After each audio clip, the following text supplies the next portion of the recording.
problem is we're going to have an investment of $8,500.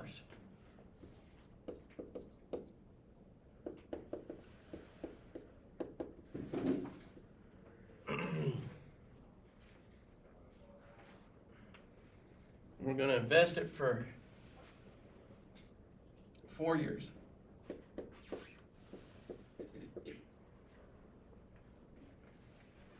And we're going to invest it at an interest rate. I want to do something realistic. Someone look up on your computer what a good interest rate on a CD is right now. What is a good interest rate on a CD right now? Aren't the interest rates dropping a lot? 5.25. What'd you say? 5.25. 5.25, okay. I thought they were going up right now. At least for banks, that's why some banks are collapsing. Okay.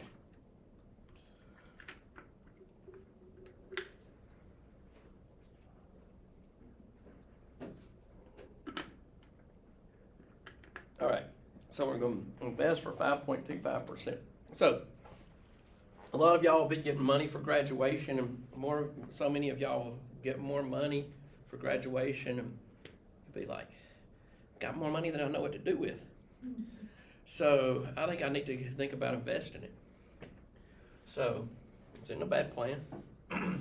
Or maybe you want to say, well, my freshman year, I don't care about having a car. I can't have a car on campus, but my sophomore year, I can.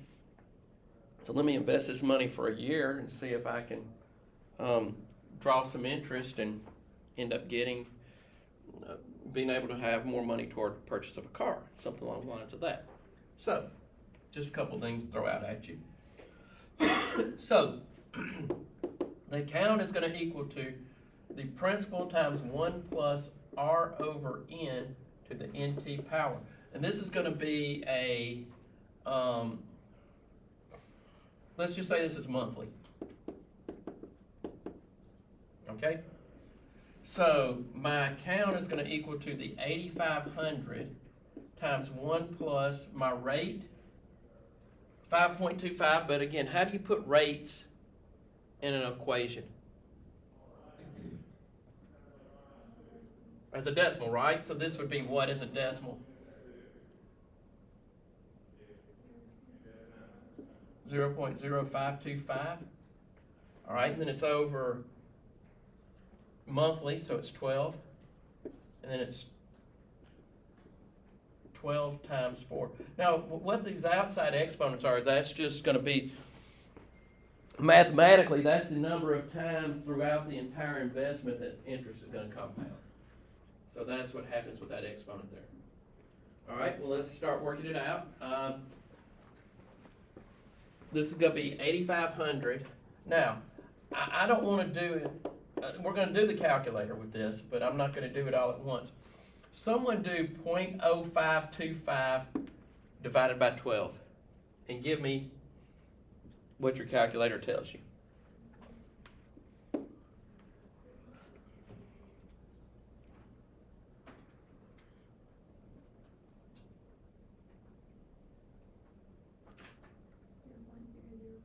$0.004. 0.00. How many zeros after the decimal? 2. And then what? 4,375. All right. And then 12 times 4 is 48. Okay. So, I mean, that's pretty close to 1, right? And didn't we say earlier, well, 1 times something is going to, or 1 to the power is going to give me something close to 1. But this is a really big exponent. So, that's going to kind of outweigh that. So what is 1.004375 raised to the 48th power?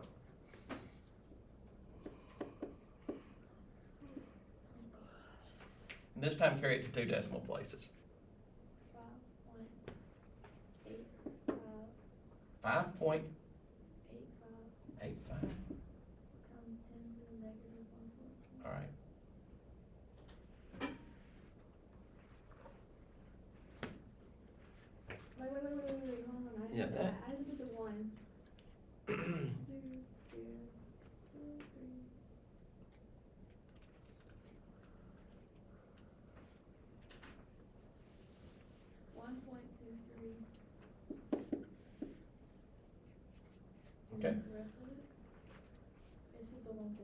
We're good. All right, now let's take this 1.23 and multiply it by 8,500. Or just leave that number in the calculator and multiply it by 8,500. And go to 2 decimal places here. 10,481.46. Okay. So, that $8,500, you just left it alone, didn't do anything, and then in 2 years, what's it worth? It's worth $10,481. So, you could think about that, doing something like that, if you're trying to save up for something, putting in an account. Let it gain interest. Now, I'm gonna take this same problem and I'm gonna invest it in a continuously compounding. Okay?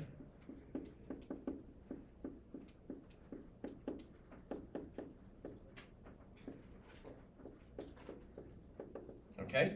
So this is gonna be A equals the principal times e to the RT power. I used to call that the shampoo formula because it spells out PERT and PERT. It used to be a brand of shampoo. I don't know if it still is or not, but if that helps you remember it, then do so. Okay, so this account's gonna be worth principal, which is still 8,500, times e to the R, which is still 0.0525, and then the time here is still 4 years.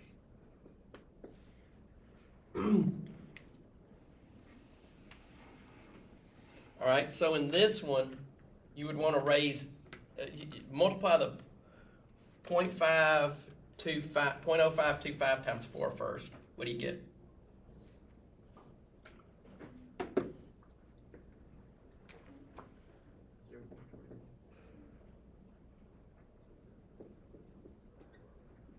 E to the what? 0.21. All right, now raise e to the 0.21 power. Now e's gonna be a little button on your calculator. And play around with it a little bit because different calculators use e different ways. So before you take the next test, you want to practice on your calculator how to use e on that calculator to make sure that you don't miss it on the test.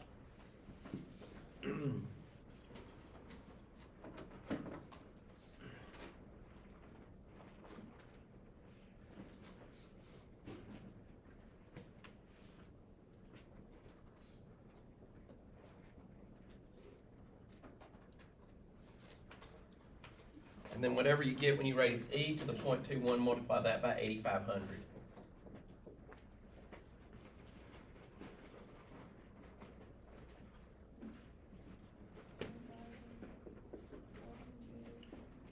$486.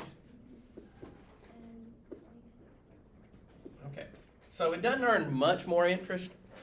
Over 4 years, you get $5 more. So, but it's still more in it. Now, if you find an account that it compounds monthly, essentially interest is not sitting very long before it starts gaining interest. So that's the reason why the answers are pretty close to each other. Also, 4 years is not a long period of time. That's another reason why the answers aren't too far apart. So, that is that.